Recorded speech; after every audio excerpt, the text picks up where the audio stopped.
Hello student, हम लोग class 11th का सेकंड चैप्टर संबंध एवं फलन पढ़ रहे थे। उसमें हम लोग विविध उदाहरण सॉल्व कर रहे थे, जिसमें उदाहरण नंबर 22 टेक्निकल इश्यूज़ की वजह से कट हो गया था। उदाहरण नंबर 22 को हम लोग फिर से देख लेते हैं, क्योंकि इसका आलेख हम लोग नहीं बना पाए थे। ठीक है, तो ये इम्पॉर्टेंट क्वेश्चन है, इसलिए इसको हम लोग फिर से देख लेते हैं। इसका आलेख पिछली वीडियो में नहीं हो पाया था। तो क्या दिया था, फलन f बराबर fx 1 माइनस एक्स इस फलन में कब परिभाषित है, जब x की वैल्यू 0 से क्या है, छोटी है। ठीक है, x जब 0 से छोटा है तो 1 माइनस एक्स वाले फलन में परिभाषित होगा। अच्छा, x बराबर 0 है तो y की वैल्यू क्या है, 1 है, क्योंकि fx को ही y कहते हैं। fx को ही क्या कहते हैं, y कहते हैं। तो x बराबर 0 पे वैल्यू क्या है, 1 है। ठीक, और x जब 0 से बड़ा है तो उस केस में x प्लस 1 वाले फलन में आएगा। ठीक है, उस केस में x प्लस 1 वाले फलन में आएगा। तो हमें इसको चेक करना है। तो सबसे पहले हम क्या करते हैं कि ये जो फलन दिया है इसको नोट कर लेते हैं। फलन क्या दिया है, fx बराबर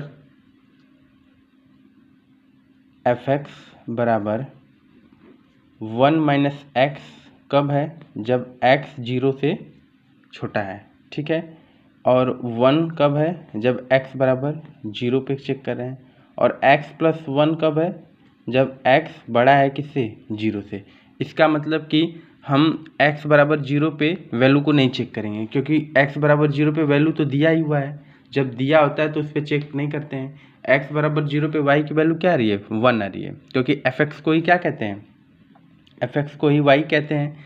तो y की वैल्यू कितनी आ रही है, 1। इसका मतलब कि हम 0 से छोटा और 0 से बड़ा पे चेक करेंगे। ठीक है, तो हम इसे चेक कर लेते हैं। तो पहले वाले फलन के लिए देखते हैं, जो पहला वाला दिया हुआ है। जब x छोटा है किससे, 0 से।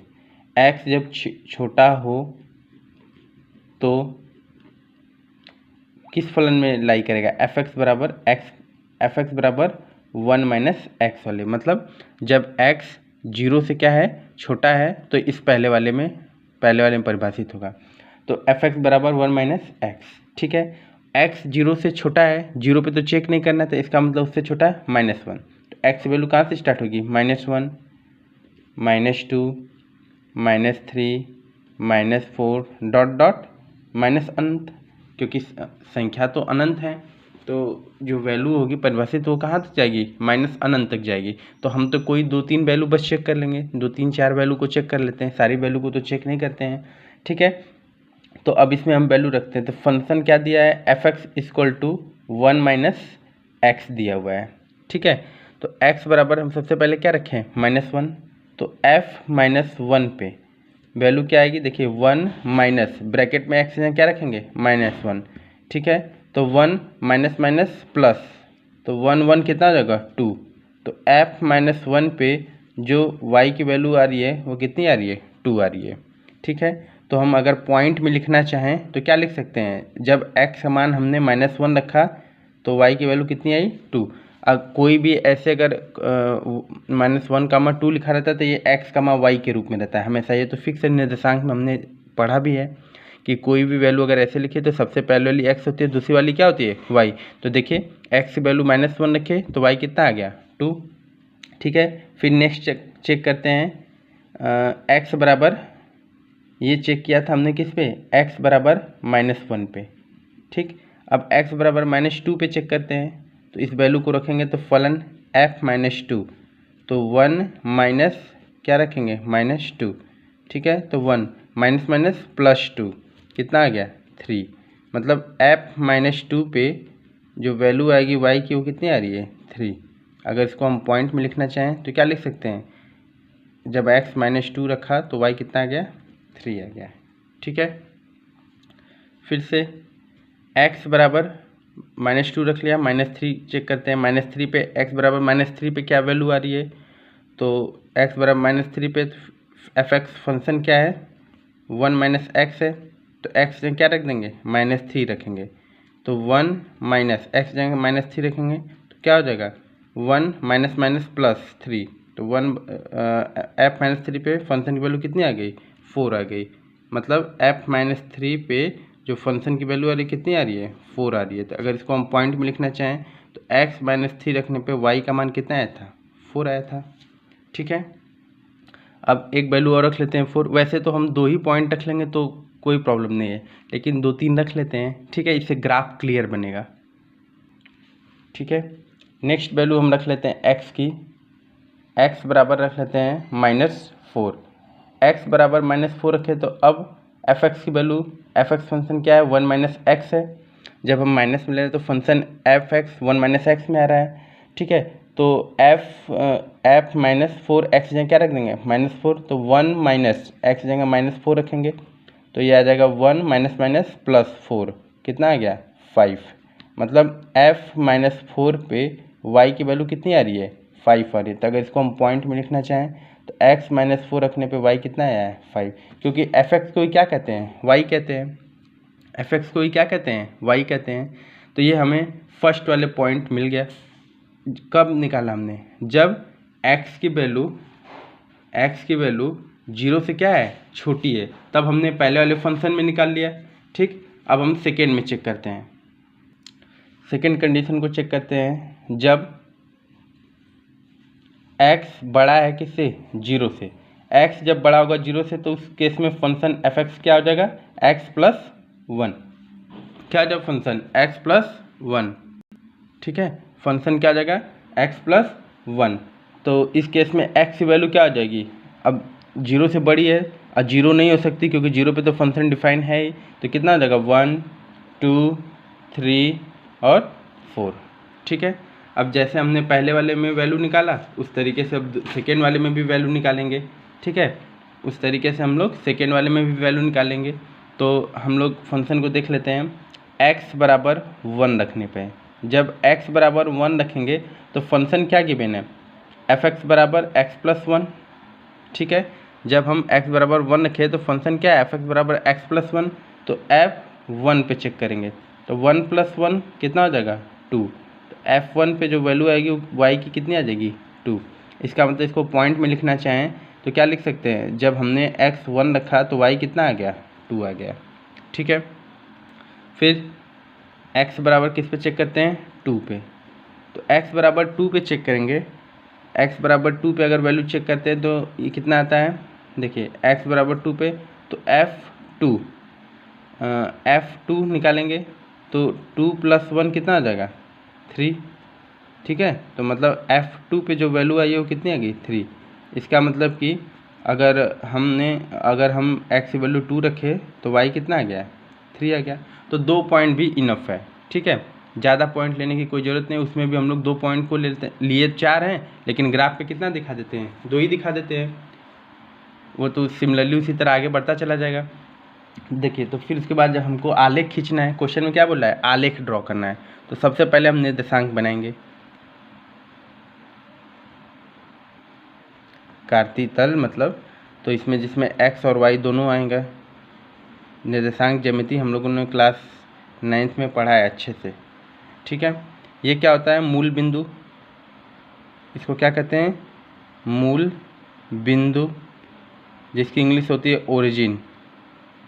मूल बिंदु की इंग्लिश क्या होती है, ओरिजिन। अब हम पॉइंट को ड्रॉ कर लेते हैं।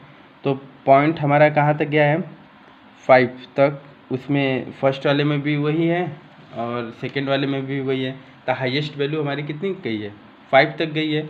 तो हम चेक कर उतना नोट कर लेते हैं, 1 2 3 4 5। ठीक है, 1 2 3 4 5। इधर भी सेम, 1 -1 -2 -3 -4 -5। ऊपर y क्या होगा, सब प्लस में होगा, 1 2 3 4 ऐसे ऊपर बढ़ता चला जाएगा। इधर क्या आ जाएगा, 5। इधर है y, इधर है y डैश, इधर है x, इधर है x डैश। ठीक है, अब देखिए जो पॉइंट दिया है हम उसको डिनोट करते हैं ग्राफ पे, उसको दिखाते हैं।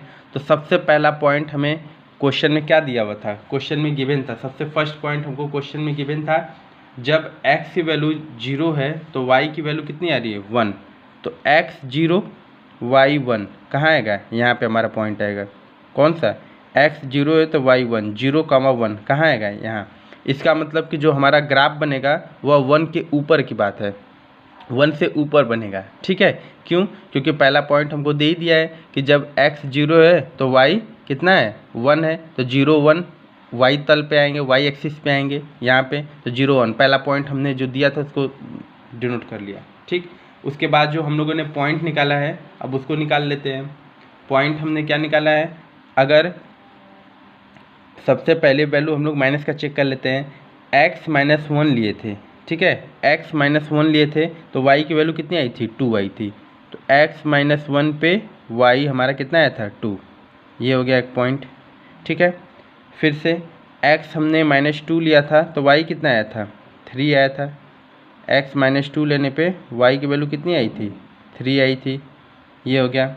ठीक है, फिर x हमने कितना लिया था -3, x -3 लेने पे वैसे तो 2 ही पॉइंट में हो जाएगा लेकिन यहाँ भी बना लेते हैं, x -3 लेने पे y की वैल्यू कितनी आई थी 4 आई थी, ये कुछ यहाँ आएगा।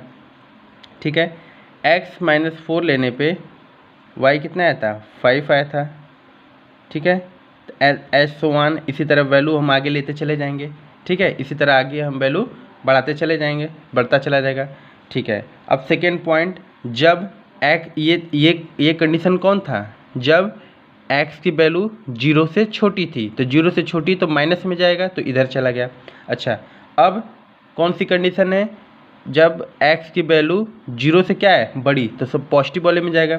तो उसमें पॉइंट क्या आया था, जब हम लोगों ने x की वैल्यू प्लस में लिया था तो सबसे पहले 0 पे 0 चेक करेंगे नहीं क्योंकि 0 पे वैल्यू दी हुई, तो फिर से इसमें भी 1 पे चेक करेंगे, तो x 1 था, x की वैल्यू 1 लिए तो y कितना आया था 2 आया था, x 1 पे y प्लस में 2 तो यहाँ आएगा पहला पॉइंट। ठीक है, अच्छा x 2 लिए तो y कितना आ गया 3 आ गया, x 2 लेने पे y की वैल्यू कितनी आ गई 3 आ गई।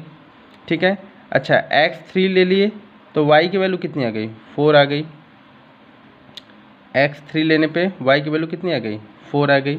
अच्छा x 4 ले लिए तो y की वैल्यू कितनी आ गई 5 आ गई, एज सो वन, इसी तरीके से आगे बढ़ता चला जाएगा, फिर आगे 5 लेंगे तो बढ़ता चलेगा। तो ये जो फिगर बन रहा है वो कैसा बन रहा है, देखिए इसको ऐसे मिला दिए, इसको ऐसे मिला दिए, तो किस टाइप का फिगर लग रहा है, वी शेप्ड फिगर, कैसा है वी शेप्ड,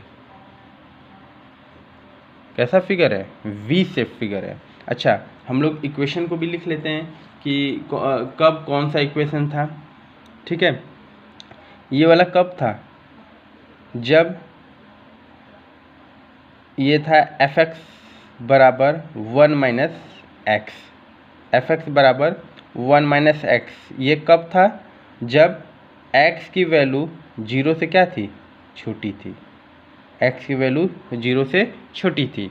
अच्छा, ये कौन सा ग्राफ है, ये है आपका f(x) बराबर x + 1, f(x) बराबर x + 1, f(x) बराबर x + 1 पे ये कब आया था, जब x की वैल्यू क्या थी 0 से बड़ी थी, उस केस में ये फिगर आया था। x की वैल्यू 0 से बड़ी थी उस केस में ये फिगर, x की वैल्यू 0 से छोटी तो उस केस में ये फिगर, और 0,1 पॉइंट हमें दिया था। तो ये कैसा शेप बना, वी शेप बना, कैसा शेप है वी शेप है। ठीक है, तो ये वेरी इंपॉर्टेंट क्वेश्चन है जिसे हमें अच्छे से ध्यान में रखना है। ठीक है, वेरी इंपॉर्टेंट क्वेश्चन है ये।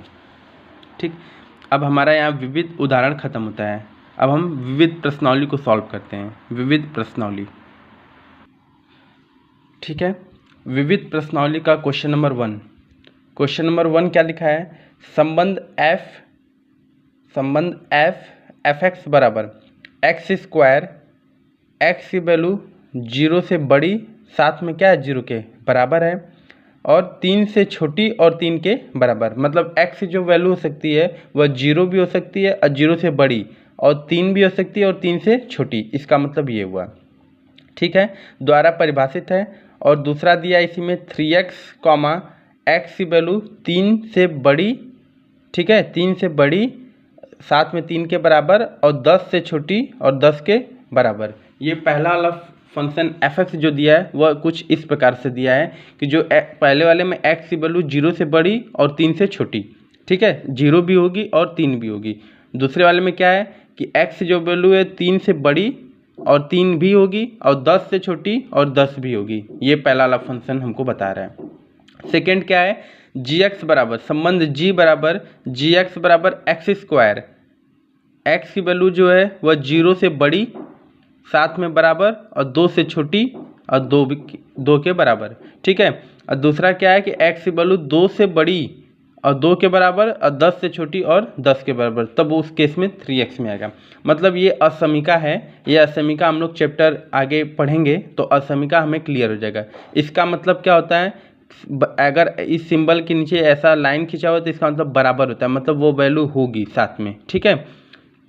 तो देखिए इस क्वेश्चन को हम लोग सॉल्व कर लेते हैं। इसमें बोल रहा है कि दर्शाइए क्यों f एक फलन है और g एक फलन नहीं है। हमें बताना है कि क्यों f फलन है और g फलन नहीं है। तो ठीक है, इसको सॉल्व कर लेते हैं। तो सबसे पहले हम f(x) जो हमारा f(x) फंक्शन दिया उसको नोट कर लेते हैं।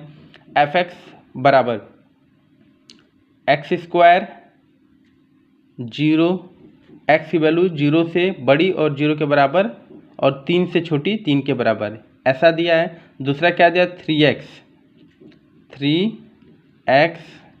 10, ठीक है, इस तरीके से दिया हुआ है f(x). अच्छा, इसमें देखिए जो x की वैल्यू है, इस वाले केस में जो x की वैल्यू है वह क्या हो सकती है, 0 भी हो सकती है, 1 हो सकती है, 2 हो सकती है और 3 हो सकती है। इस असमीका का ये मतलब हुआ, इस असमीका का मतलब हुआ जो x की वैल्यू है 0 भी हो सकती है, 1 भी हो सकती है, 2 भी हो सकती है, 3 भी हो सकती है। नीचे वाले असमीका क्या मतलब हुआ, x जो वैल्यू है वो 3 भी हो सकती है, 4, 5, 6, 7, 8, 9 और 10 ये वैल्यू हो सकती है। इस असमीका का ये मतलब है, ठीक है, इस असमीका का ये मतलब है, x की वैल्यू ये भी हो सकती है और ये भी हो सकती है, इस असमीका का मतलब है। अच्छा, अब इसको हम लोग सॉल्व करते हैं। तो देखिए f(x) बराबर एक्स स्क्वायर कब होगा, जब x की वैल्यू 0 से बड़ी और 3 से छोटी, साथ में 3 भी है। अच्छा, 3x फंक्शन कब होगा, जब x की वैल्यू 3 से बड़ी और 3 भी होगी और 10 से छोटी और 10 भी होगी। तो देखिए इसमें 3 और 3 कॉमन मिल रहा है, तो हम अपनी वैल्यू 3 पे ही चेक कर लेते हैं। वैसे चेक तो हमको ऐसे करना होगा तो पूरे पे करेंगे, 0 पे भी करेंगे, 1 पे भी करेंगे, 2 पे भी करेंगे, 3 पे भी करेंगे। इसमें 3 पे करेंगे, 4 पे करेंगे, 5 पे करेंगे, 6 पे करेंगे, 7 पे करेंगे, 8 पे करेंगे, 9 पे, 10 पे। तो इतना लंबा करने की क्या जरूरत है, इसमें क्या है जो वैल्यू कॉमन है उस पर ही हम अपना फंक्शन चेक कर लेते हैं। तो ठीक है, तो f(x) बराबर एक्स स्क्वायर है कब, f(x) बराबर एक्स स्क्वायर कब है, जब x की वैल्यू 0 से बड़ी, साथ में 0 और 3 से छोटी और 3 भी हो। तो हम अपना 3 पे चेक कर लेते हैं। तो x बराबर किस पे चेक कर लेते हैं, 3 पे। क्यों 3 पे ही चेक कर रहे हैं, क्योंकि देखिए 3 पे ये भी फंक्शन परिभाषित है और 3 पे ये भी फंक्शन परिभाषित है, तो कॉमन 3 है रहा है तो 3 पे ही चेक कर लेते हैं। वैसे बाकी सब पे भी कर सकते हैं, ठीक है, लेकिन उतना लंबा हो जाएगा, उससे अच्छा है कि जो वैल्यू कॉमन उसी पे चेक कर लेते हैं। तो x बराबर 3, इसका मतलब क्या है, f(3) मतलब x जगह हम 3 रख दें तो 3 का स्क्वायर, तो f(3) की वैल्यू कितनी आ जाएगी, 9 आ जाएगी, ठीक है, f(3) की वैल्यू कितनी आ जाएगी, 9। और f(x) को हम क्या कहते हैं, y, मतलब x की वैल्यू 3 रखने पे, अगर ये पॉइंट में हम दिखाना चाहें तो x की वैल्यू 3 रखने पे y की वैल्यू कितनी आई है, 9 आई है, ठीक है। फिर से f(x) बराबर क्या है, 3x, क्योंकि फंक्शन f(x) दोनों पे परिभाषित है, एक्स स्क्वायर पे भी और 3x पे भी।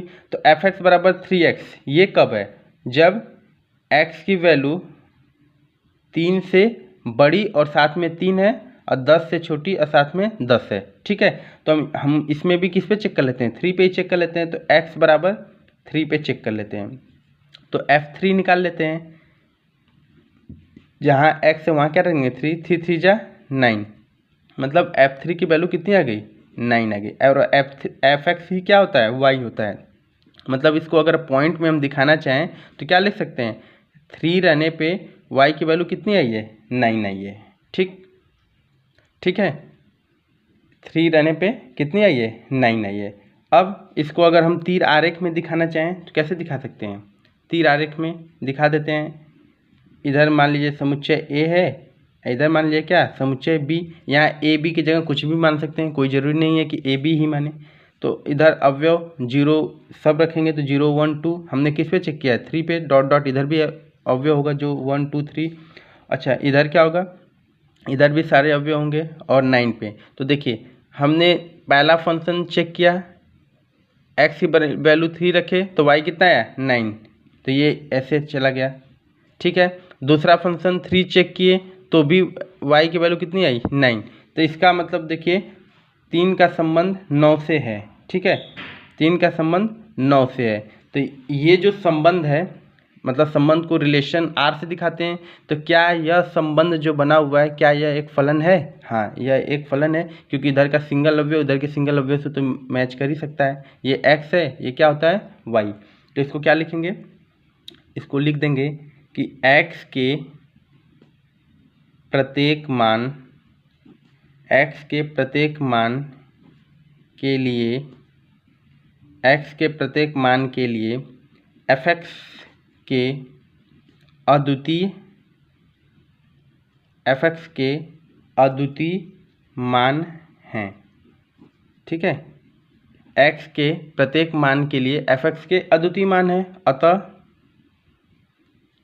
अतः f(x) एक फलन है। ठीक है, अतः f(x) एक फलन है।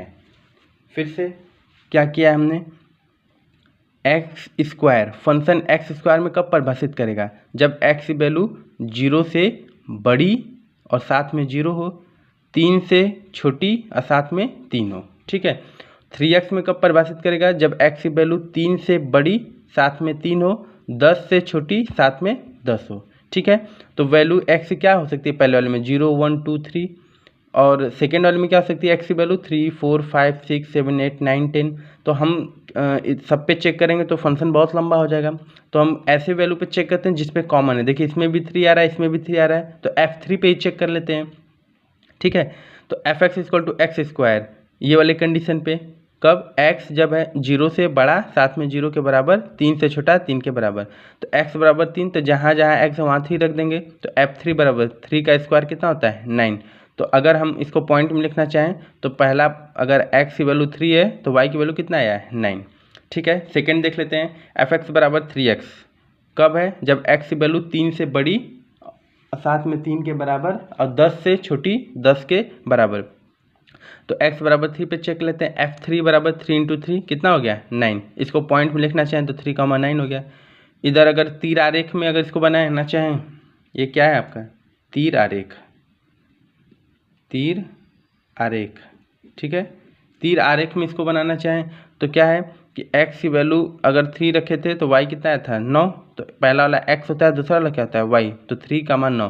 तो क्या यह संबंध जो है यह एक फलन है, हाँ यह संबंध एक फलन है। तो कैसे लिखेंगे इसको, x के प्रत्येक मान के लिए, x के प्रत्येक मान के लिए f(x) के अद्वितीय है, अद्वितीय मतलब सिंगल, इधर का सिंगल इससे जुड़ा हुआ है, तो इसका मतलब f(x) एक फलन है। तो पहला वाला पार्ट क्या हो गया, प्रूफ हो गया। दर्शाइए कि क्यों f एक फलन है, तो ऐसे हमने इसे दर्शा दिया। सेकेंड कह रहा है g एक फलन नहीं है, तब इसको भी निकाल लेते हैं, g एक फलन नहीं है। क्या बोला है, g एक फलन नहीं है, तो gx निकाल लेते हैं। gx फंक्शन क्या डिफाइन है, gx वाला फंक्शन क्या डिफाइन है, एक्स स्क्वायर। ठीक है, कब, एक्स स्क्वायर कब होगा, जब x की वैल्यू 0 से बड़ी साथ में 0 के बराबर या 0 से छोटी। ठीक है, और 3x कब होगा, जब x की वैल्यू 2 से बड़ी साथ में 2 के बराबर और 10 से छोटी 10 के बराबर। ये फंक्शन डिफाइन है gx। ठीक है, इसमें भी जो x की वैल्यू होगी वो क्या क्या हो सकती है, 0 हो सकती है, 1 हो सकती है, 2 हो सकती है और 3।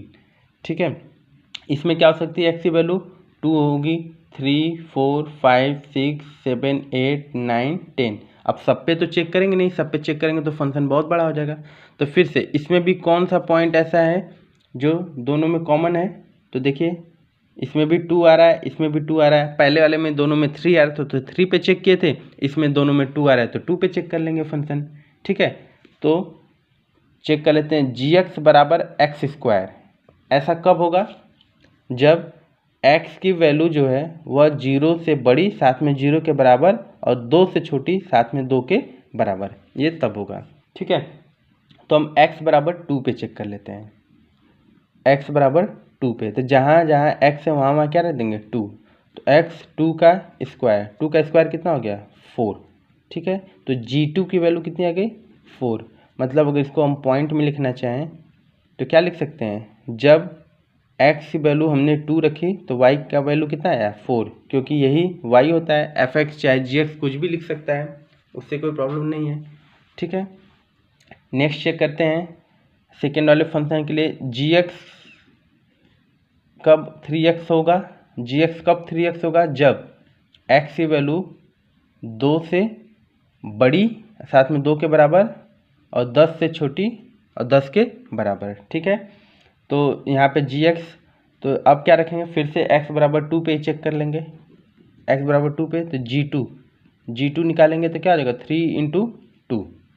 ठीक, 3 इंटू 2, तो 3 टू जा कितना होगा 6 होगा, 3 टू जा 6 हो जाएगा, तो g2 की वैल्यू कितनी आ गई 6 आ गई। मतलब ये y होता है।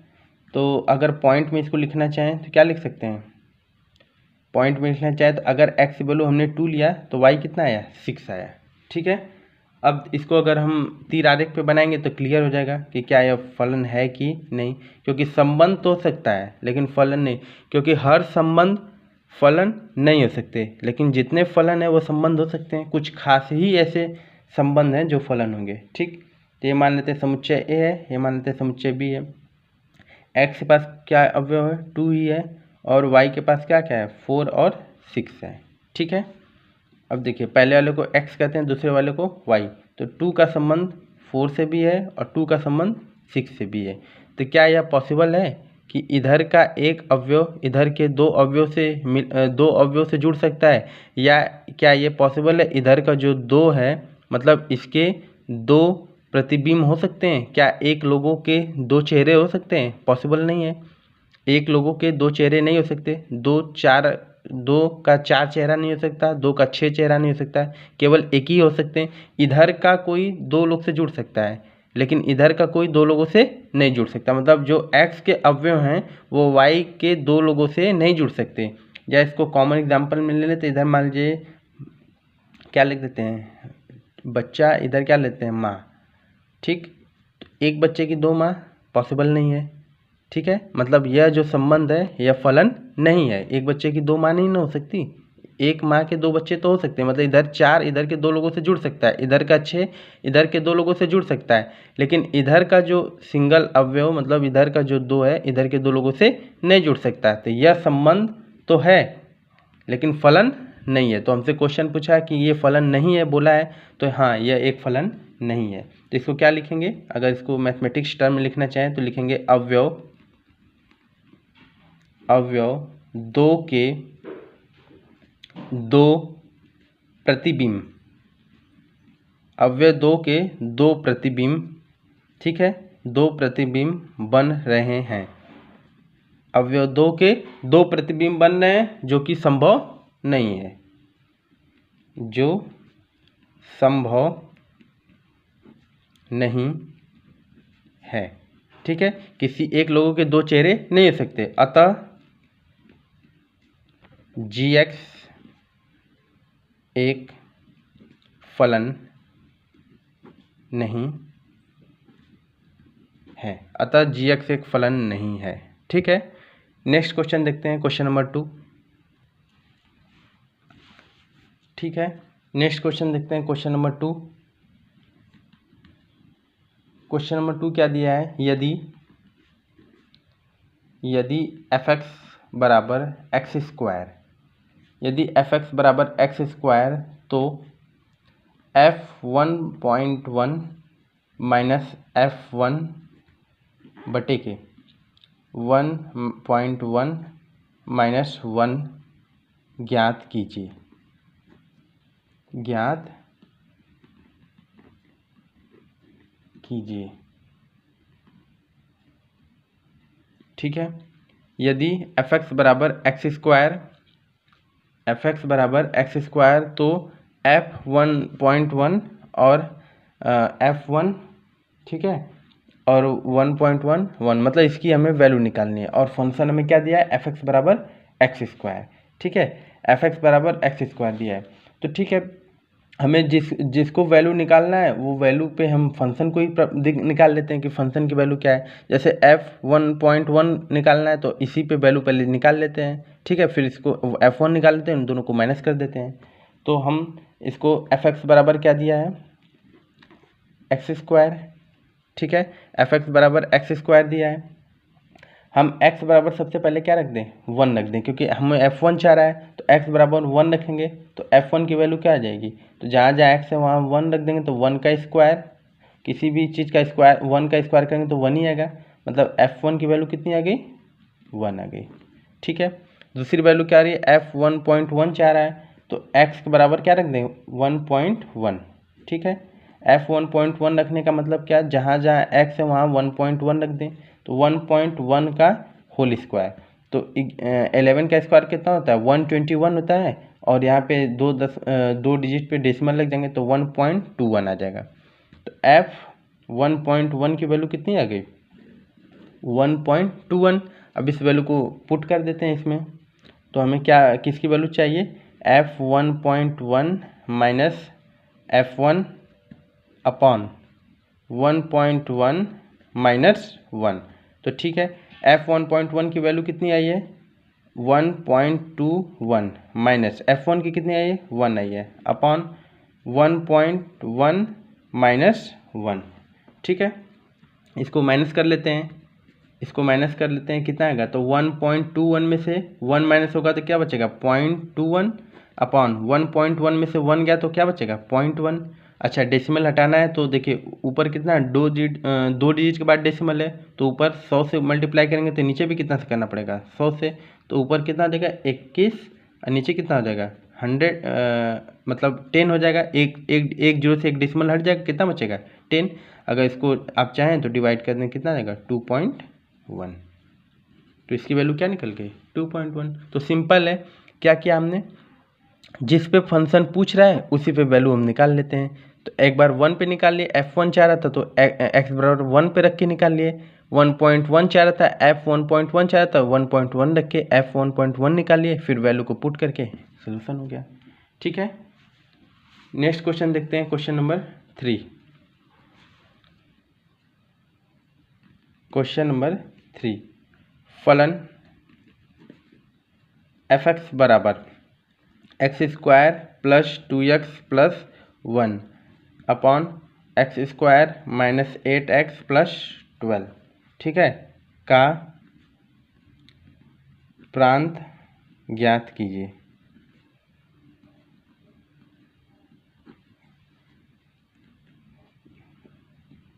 क्या करना है, ये जो फंक्शन दिया है p/q के फॉर्म में का प्रांत ज्ञात कीजिए। तो मैंने नोट में बताया था पीछे कि अगर कोई भी फलन अगर p/q के रूप में दे दिया है तो उसमें q नॉट इक्वल टू 0, मतलब q को 0 के बराबर, मतलब q 0 नहीं हो सकता, अगर ये 0 हो गया तो ये मतलब ये p/q के रूप में नहीं होगा, तो उसमें हम बस जो हर होता है उसको नॉट इक्वल टू 0 कर देते हैं।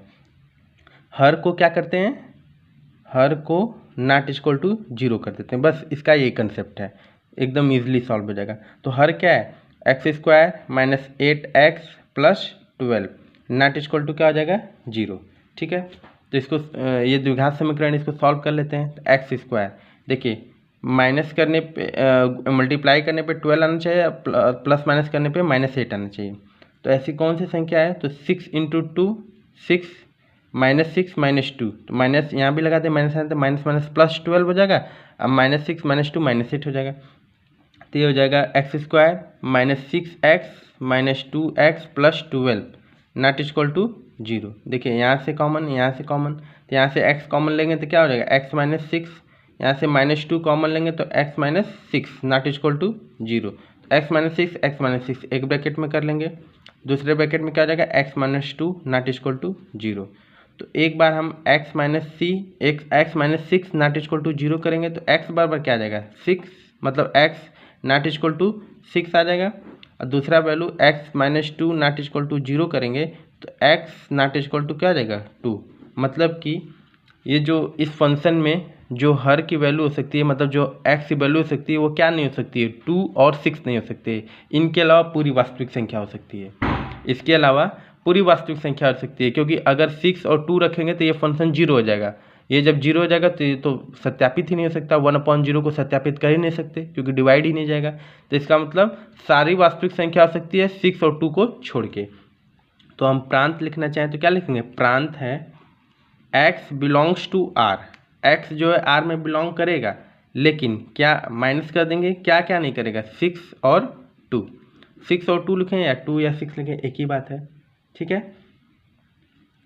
सिक्स और टू शामिल नहीं है, सिक्स और टू को छोड़ के बाकी पूरी वास्तविक संख्या क्या कहलाएगी, प्रांत कहलाएगी। जितनी भी वास्तविक संख्या है सबकी सब क्या कहलाएंगे, प्रांत कहलाएंगे। इस तरीके से क्वेश्चन नंबर 3 सॉल्व कर लिया, ठीक है। नेक्स्ट वीडियो में हम लोग क्वेश्चन नंबर 4 से सॉल्व करेंगे, ठीक है। नेक्स्ट वीडियो में क्वेश्चन नंबर 4 सॉल्व करेंगे।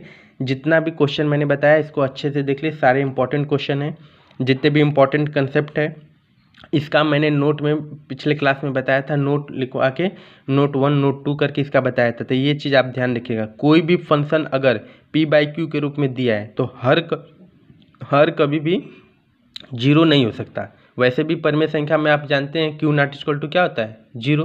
p/q लिखा है तो q नॉट इक्वल टू क्या होता है, जीरो। अगर q जीरो हो गया तो वो फंक्शन को हम परिभाषित ही नहीं कर सकते, परिभाषित सत्यापित ही नहीं कर सकते थे, तो अपरिमेय में आ जाएगा।